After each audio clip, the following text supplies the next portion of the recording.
Voy a centrar en la parte que más conozco, aunque me referiré también a las instrucciones y en qué participan nuestros soldados. Y luego pasaremos rápidamente a ver las conclusiones de cierre y entramos en coloquio si es que esto ha suscitado algún tipo de interés. España desplegó desde el principio en la zona de Kabul con una unidad de ingenieros y con miembros del cuartel general de ISAF.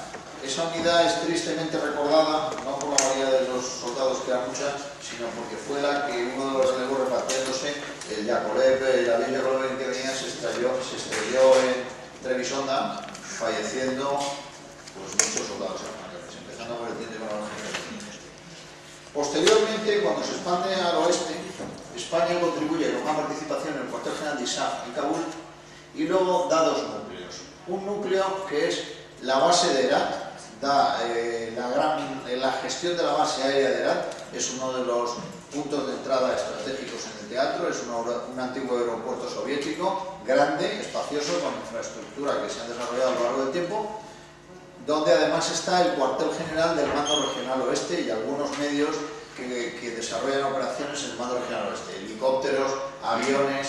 España proporciona aviones Hércules, proporciona la gestión de la base aérea, que es complicada, y elementos de apoyo logístico que están situados en la base de Herat, unos 200 y pico hombres, fundamentalmente del Ejército del Aire. Actualmente hay desplegados, aparte del Ejército de Tierra, una unidad de aviones drones, de aviones no tripulados. Hay también una unidad de helicópteros Tigre, que han tenido mucha publicidad en la prensa últimamente, y helicópteros de transporte del Ejército de Tierra chino. Hay también un hospital de campaña, Role 2, es decir, con instalaciones quirúrgicas capaces de poner a un herido en condiciones importantes de evacuación para ser trasladado a territorio nacional, que actúa en beneficio de todos los países de la zona e incluso de los afganos. Y una unidad de evacuación aérea con dos helicópteros del Ejército del Aire de evacuación sanitaria. Pero el grueso de la participación, con unos 1.200 hombres, ya reduciéndose, estaba aquí. Constituyeron inicialmente un equipo de reconstrucción provincial con una pequeña unidad de seguridad que fue expandiéndose a producir una unidad de maniobra con importante capacidad de combate. Yo la he tenido el honor de mandarla desde junio a noviembre del año pasado y ahora mismo pocos generales de brigada propiamente dichos en España han tenido la suerte de poder mandar la capacidad de combate que hay ahí y que hemos mandado mis predecesores. La zona de acción del Mando Regional, donde despliegan las fuerzas españolas, aparte de los oficiales de Estado Mayor en este cuartel general, es el Mando Regional Oeste, que incluye las provincias de Bagdís, Herat, Farah y Gor. La extensión es de 550 kilómetros por 450 kilómetros, aproximadamente un tercio de la superficie española.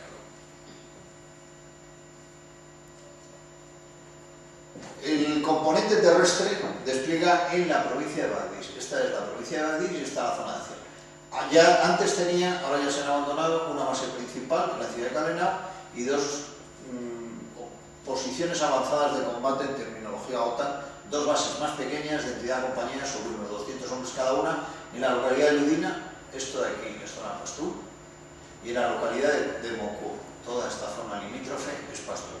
Vamos, los fuertes de los ingleses en la India. Literal, excepto los medios militares, todo recordaba aquello. La gente, los camellos, el paisaje e incluso las acciones de combate. Esta es una de las posiciones, la posición de Mokú.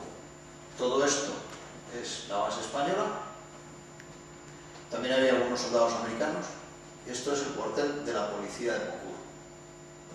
Y esta es la entrada principal. Estos son tiendas de campaña y algunos contenedores, almacenes, polvorines, saneamientos, duchas, lavabos, cocinas, etc. Desde aquí, operan y radian en los alrededores pues una compañía de unos 200 hombres en total, realizan operaciones diariamente. Diariamente, el promedio venía a ser en cada COP aproximadamente 2 operaciones, en las de corta duración, una de mañana y una de tarde, o una operación, o incluso una operación cada 2 días, porque eran operaciones de 2 días.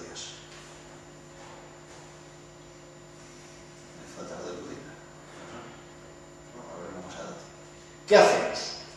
Fundamentalmente patrullamos esta que es la ruta Litium que tanto tantas veces ha salido en la prensa, protegemos los trabajos de la compañía que está realizando el explanado de esta ruta. Esta ruta es muy importante porque de la Ring Road, que da la vuelta a todo Afganistán, hay solo un tramo de 200 kilómetros que no está asfaltado. Es el que circula a lo largo de esta provincia. No se ha podido asfaltar porque esta zona era tradicionalmente punto fuerte de la insurgencia y ninguna compañía quería trabajar en esa zona. La realidad es que sin ese asfalto prácticamente es intransitable el comercio desde Mazar el Sharif, que está aquí, hacia Herat, que está aquí. Mazar el Sharif y Herat son dos de las ciudades comercialmente más importantes de Afganistán. Luego, construir el asfaltado de una ruta que debe ir por aquí pasa necesariamente por garantizar un bypass que permita a los trabajadores llegar a esta zona y, por otro lado, permita a las unidades militares dar continuidad al despliegue para realizar operaciones en este sentido y en este sentido para permitir que los trabajos se hagan por la zona por la que están. Entonces, se realizan operaciones de cooperación cívico-militar, operaciones de propaganda, fuerzas de reacción en apoyo a las fuerzas españolas o en la reacción a las fuerzas afganas y lo que hemos hecho, capacitación del ejército afgano. Hemos realizado durante mi periodo, hemos realizado hasta 82 operaciones. De ellas las principales han sido 10. Aquí hay ejemplos de varias que ya están desclasificadas por haberse realizado. Este fue un combate de 10 horas con un herido que tuvo que ser evacuado en helicóptero y, bueno, esto para los que no están iniciados no dice mucho, pero así, con la cultura de las películas ya podemos ver que es una operación de combate propiamente dicha. De hecho, es una operación de combate con 16 bajas mortales identificadas de la insurgencia. En realidad lo que hicimos aquí era ir a desactivar un zulo que había en esta zona y a medida que fueron progresando las fuerzas fueron atacándonos en el avance y en el repliegue y nosotros contestando a su fuego. Esta fue otra operación principal y esta otra operación principal. La diferencia es que esta era liderada por nosotros, esta fue coloquialmente a pachas y en esta solo adoptamos un papel de apoyo. Muestra de la evolución de cómo hemos ido capacitando a los afganos. Las imágenes son reales del contingente que yo mandé. La ruta Litium, como digo, es una ruta crítica, puesto que enlaza el norte de la provincia, que está ahora mismo rodeada de la insurgencia, con el sur y permitiría el cierre de toda la Ring Road, de la carretera de circunvalación y por tanto el enlace de Mazar el Sharif con Irán. Eso permite comercio entre Uzbekistán, porque Turkmenistán está prácticamente cerrado, con Irán a través de Afganistán y eso da crecimiento económico tanto a Herat como a Mazar el Sharif. La realidad es que estuvimos protegiendo los trabajos, heredamos la situación de explanado aquí y logramos dejarla aquí. Ha sido muy complicado, no tanto por la seguridad, después de la operación Estaca, aquello quedó asegurado y prácticamente no tuvimos acciones insurgentes en los trabajos, pero la corrupción de los contratistas hace que los trabajos sean muy lentos. Aquí hay distintas imágenes en las que he querido expresar un poco el desarrollo que hemos realizado de las fuerzas afganas con unos equipos de asesores y mentores que hemos puesto acoplados a las unidades afganas que desarrollamos. Pues tenemos a nuestros operadores que enseñaron a tirar a los artilleros con sus cañones. Inicialmente ellos ponían el cañón y nosotros hacíamos la parte intelectual. En las últimas operaciones ellos hacían todo y nuestros mentores vigilaban que los datos de tiro estaban bien metidos, que solían estar bien metidos.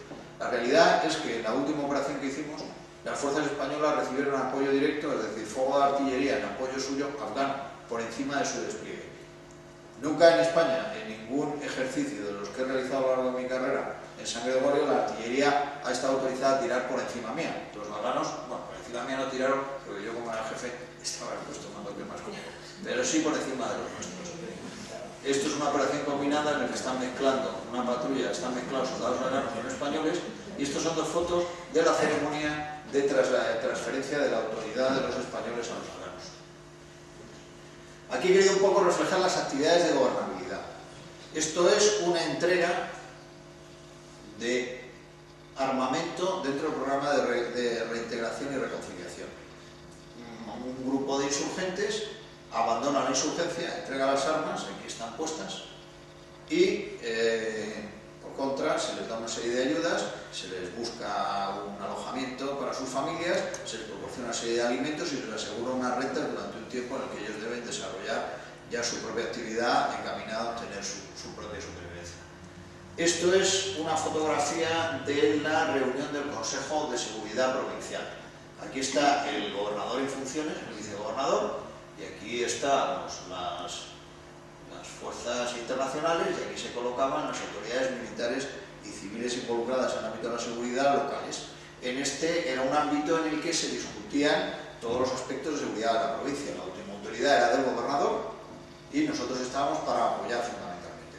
Inicialmente, pues el impulso consistía en tratar de dirigirlas a los que nos parecía razonable.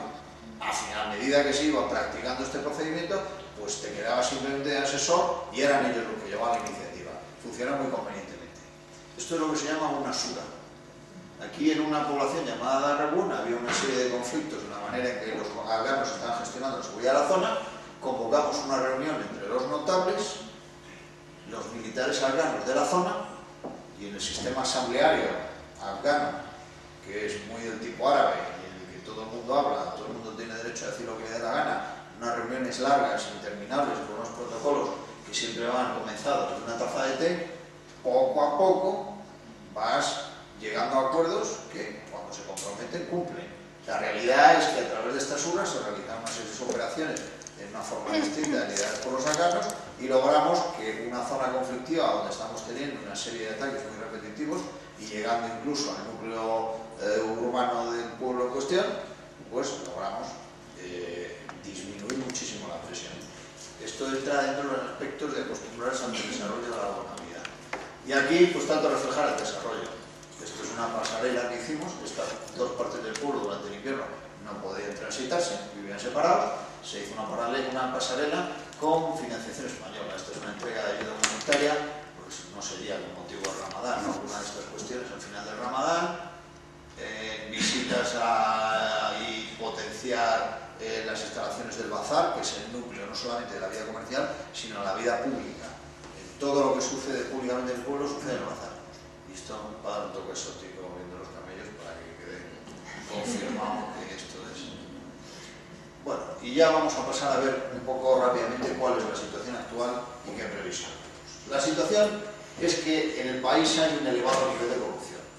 Un elevado nivel de corrupción en los cargos políticos, una importante situación clientelar en la que si quieres un cargo necesitas comprar a alguien por tener un amigo. Tenemos un elevado nivel de corrupción, sobre todo en la policía, principalmente la de fronteras, que controla y permite el tráfico de drogas, muchas veces porque no tienen medios para evitarlo, y otras veces simplemente porque obtienen ganancias, incluso en el caso anterior. Hay una gran proliferación de caudillos locales con lealtades variables que dominan las áreas rurales, controlan determinadas núcleos de población y nada pasa allí sin que ellos quieran. Hay un gran número de estructuras criminales, de narcotráfico, de mafias de secuestros, etc. Tenemos hay una relativamente insuficiente capacidad o progreso en las ANSF. De momento tiene una capacidad insuficiente, necesitan determinados apoyos de las fuerzas occidentales, sobre todo en medios tecnológicos y en aviación. Tienen un progreso lento, aunque constante, y van mejorando notablemente, pero siguen manteniendo una importante dependencia de las fuerzas de ISAF para operar. Hay un problema de legitimidad de la policía a nivel local, por los muchos abusos que conlleva los hábitos de la policía, en gran medida determinados por la falta de dinero para pagar los sueldos dignos. Pensemos que no son perversos por naturaleza, pero el que no tiene dinero, pues a veces tiene que recurrir a sistemas paralelos de financiación. Y una ineficacia generalizada de la policía de fronteras. Continúan las influencias externas en el teatro, la de Irán y Pakistán, fundamentalmente Pakistán, que interfieren en la situación de seguridad interna, y un insuficiente apoyo internacional en el ámbito financiero. ¿Podemos calificar esto? Pues es difícil. Yo no lo veo excesivamente grave, pero existe. Conclusiones. ¿Cuál es el balance del conflicto? ¿Ha sido positiva la intervención o no lo ha sido? Evidentemente, Al-Qaeda ya no tiene su santuario en Afganistán, pero ha pasado a Pakistán, donde tenemos un problema similar en el que no se involucra la comunidad internacional porque lo gestionan las Fuerzas Armadas pakistaníes. A cambio, Pakistán ha dejado de interferir de forma abierta y extensiva en las cuestiones internas de Afganistán. Es un logro. ¿La situación de la seguridad mundial es mejor o peor que antes? Inicialmente parece que es mejor, aunque no solamente por la resolución del conflicto de Afganistán, sino por medidas tomadas en muchos ámbitos de las relaciones internacionales. Aunque la situación de nuestros derechos ha quedado constreñida. No es tan fácil viajar en avión ahora como se viajaba antes. El balance es positivo o negativo, es muy difícil determinarlo. Lo que sí que es cierto es que la situación de los ciudadanos afganos ahora es mucho mejor que en el tiempo de los talibanes. Y que teniendo graves problemas, sobre todo en las áreas más pobladas, en las áreas urbanas, la calidad de vida ha cambiado. Las mujeres tienen más derechos, sobre todo en las áreas urbanas. El problema es, ¿perdurarán esos derechos cuando se vayan las fuerzas internacionales que vigilan el cumplimiento por parte de las autoridades afganas? Yo tengo fe porque pienso que las mujeres que viven allí, algunas han disfrutado de derechos y no van a querer renunciar a ellos. Pero habrá que esperar que en algo retroceda. Hemos pasado de una escolarización ínfima a un nivel de escolarización que dista de ser idóneo, pero que es mucho más alto que el que había en tiempo de los talibanes. Y lo que es más, las mujeres están siendo escolarizadas. No hay que olvidar que la mitad del cuerpo electoral y la mitad de la población afgana son mujeres. Luego es importante. Ya corresponde a cada uno ver si ha merecido la pena el derramamiento de sangre o no. En cualquier caso, los afganos ya empiezan a tener infraestructuras, muchos de ellos no tenían acceso a la cultura, hay mujeres en cargos de responsabilidad en la política local y en la política nacional. ¿Retendrán esos cargos cuando se vayan las fuerzas internacionales? No lo sabemos, pero de momento los tienen. ¿Cuáles son las enseñanzas del conflicto? Cuando se entra en un conflicto hay que tener una visión de cómo se entra, de cuál es el objetivo inmediato, de cuál es el objetivo a corto plazo y de cómo se quiere salir. El conflicto ha durado más de la cuenta porque se entró, se alcanzó un objetivo de corto plazo y se abandonó la situación. No hubiera durado tanto, ni hubiera sido tan difícil hacer las cosas que se ha hecho si Estados Unidos, que lideraba la fuerza, hubiera recabado más ayuda internacional y lo que se hizo a partir del 2009 se hubiera hecho a partir del 2002. Hubiera sido distinto. Hay que estudiar los conflictos desde que empiezan hasta que se concluyen y saber cómo se quieren concluir. Y la conclusión no es entro como un avión y me voy, porque se ha comprobado que eso no funciona así. ¿Es viable el Estado afgano tras la retirada de ISAF? Pues seguramente sí. Será un Estado que será peor que el que hay ahora. Será un Estado en que habrá señores de la guerra, pero será un Estado afgano gestionado a la afgana, con esas negociaciones tortuosas que hay entre bandas o entre grupos de poder, pero que alcanzará algún tipo de gobernabilidad y orden, que será más de lo que tenían antes y que será afgano. La esencia del problema es que la gente no tiene cultura, aunque ahora tenga más, tampoco tiene lo suficiente para alcanzar una viabilidad al modo occidental y una democracia. Cuando votan por signos convencionales, porque la gente no entiende a quién está votando porque no sabe leer y escribir, pero votan con sus graves problemas y sus graves corrupciones. Antes no votaban. ¿Será viable el Estado? Lo que pasa es que no será el Estado que nosotros estamos dejando ahora. Debe evolucionar a forma afgana. Mientras Afganistán, que es un país sin recursos naturales, sin infraestructuras, sin cultura, progrese, no veremos un Estado más parecido a lo que nos gustaría. Así que habrá que esperar un Estado que nos disgustará, que será mejor que el talibán. Esa es mi opinión. No pretendo tener la razón. ¿Se ha trabado el conflicto a Pakistán? Innegablemente. ¿Eso es positivo o negativo? Para Afganistán es positivo, porque se ha quitado mucha presión. Pero hemos trasladado el problema talibán y los refugios de Al-Qaeda a un país que tiene, creo que son, no sé si serán 100 y pico millones de habitantes, muy radicalizados y que es una potencia nuclear. Yo estaría preocupado. Vamos, de hecho, lo estoy. Menos que con las notas de mi hija, pero lo estoy. ¿Era adecuada y necesaria la contribución de España? Innegablemente lo era. Es muy difícil ver cuál es el interés de España en la zona, pero debemos ser partícipes de las iniciativas que nos proporcionan seguridad. Esto, de nuevo, es mi opinión. Creo que fue importante, creo que la contribución ha sido necesaria y creo que además ha sido proporcionada a España. Que no haya tenido el nivel de visibilidad pública que merecería es otra cosa, pero ha sido importante y ha contribuido de manera notoria y en pocos casos se ha reconocido, pero se ha reconocido por las autoridades internacionales de la coalición. Y yo no quiero entrar porque luego las conclusiones son mías,